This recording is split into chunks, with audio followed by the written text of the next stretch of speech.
वाराणसी के केदार घाट में युवा चेतना ने बदलता भारत विषय पर एक व्याख्यान का आयोजन किया।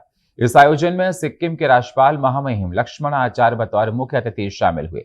राज्यपाल के साथ साथ स्वामी अभिषेक ब्रह्मचारी भी इस आयोजन में उपस्थित रहे। इस मौके पर सिक्किम के राज्यपाल लक्ष्मण आचार्य ने देश और उत्तर प्रदेश के नेतृत्व का जिक्र करते हुए कहा कि देश और उत्तर प्रदेश का नेतृत्व जिन हाथों में है, उन्होंने प्रगति का मार्ग प्रशस्त किया है। राज्यपाल लक्ष्मण आचार्य ने कहा कि देश की तस्वीर बदली है, देश आगे बढ़ रहा।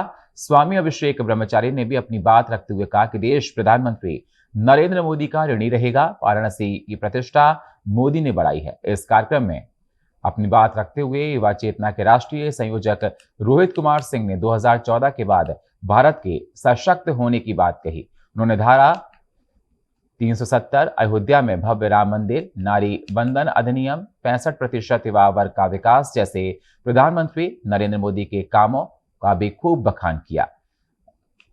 रोहित सिंह ने कहा कि देश का आम युवा समाज की मुख्यधारा से जो जुड़ा है, इसका पूरा श्रेय मोदी सरकार को जाता है। युवा चेतना के इस आयोजन में काशी और आसपास के जिलों से हजारों लोग शामिल हुए।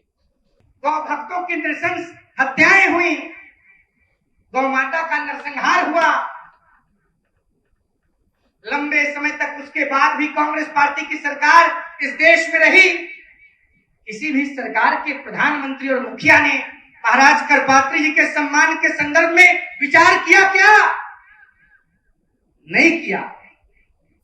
अभिषेक ब्रह्मचारी जी महाराज के साथ हम लोगों ने प्रयास किया और देश के यशस्वी प्रधानमंत्री माननीय मोदी जी की सरकार ने 29 जून 2022 को दिल्ली में महाराज करपात्री जी के स्मृति में डाक टिकट जारी करके उनके प्रति श्रद्धांजलि व्यक्त करने का काम किया।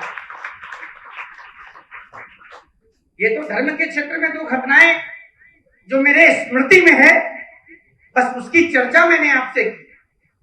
ऐसे अनेक उदाहरण हैं। भगवान राम का भव्य मंदिर सारे उदाहरणों पर भारी है। 550 सालों की गुलामी अमेरिका में, चाइना में, रसिया में, इंग्लैंड में, युगोस्लाविया में, दुबई में, अरब में रहने वाले भारतीयों से लोग पूछते थे, अरे भाई तुम्हारे मर्यादा पुरुषोत्तम आदर्श भगवान राम का मंदिर उनके घर में नहीं बन पाया, क्यों नहीं बन पाया, काहे नहीं बनता है? इस प्रकार के जटिल सवालों का जवाब दुनिया में रहने वाले हिंदुस्तानियों के पास नहीं था। बदलता भारत विषयक व्याख्यान का आयोजन आज काशी में किया गया है।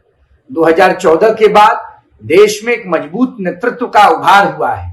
2014 के पहले जो राजनेता, सरकार के मंत्री, प्रधानमंत्री कश्मीर की धरती पर जाते थे, वो अलगाववादी नेताओं के चरण की वंदना करने चले जाते थे।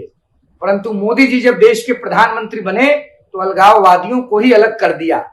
नारी वंदन अधिनियम लाया, धारा 370 समाप्त किया, हम सबों के आदर्श मर्यादा पुरुषोत्तम राम को 550 सालों की गुलामी से बाहर निकाला। कर्पूरी ठाकुर जी जैसे सामाजिक न्याय के अग्रणी पंक्ति के नेता को देश के सर्वोच्च सम्मान से नवाजा। इससे पहले क्या होता था? इससे पहले एक परिवार विशेष जीते जिंदगी अपने आप को वह सर्वोच्च सम्मान देकर गौरवान्वित महसूस करता था। आज देश की 65% युवा आबादी को समाज के मुख्य धारा से जोड़कर हमारे प्रधानमंत्री जी भारत को विश्व शक्ति बनाने के क्षेत्र में आगे बढ़ चुके हैं। G20 के समिट के समय 20 मजबूत राष्ट्रों के अध्यक्ष मोदी जी के पीछे चल रहे थे। आज जो स्थिति में हमारा देश खड़ा है, पूरी दुनिया हमारी ओर देख रही है। आने वाले 2047 तक भारत विश्व गुरु कैसे बने, इन तमाम विषयों को लेकर आज हम लोगों ने चर्चा किया है, मंथन किया है। देश का नौजवान, देश का गरीब, देश का बच्चा, बूढ़ा, जवान, सभी वर्ग के लोग प्रधानमंत्री मोदी जी के साथ खड़े हैं। आइए एक विकसित भारत बनाने के लिए देश को मजबूत सरकार की आवश्यकता है और प्रधानमंत्री मोदी जी पुनः आ रहे हैं, यह भी तय हो चुका है।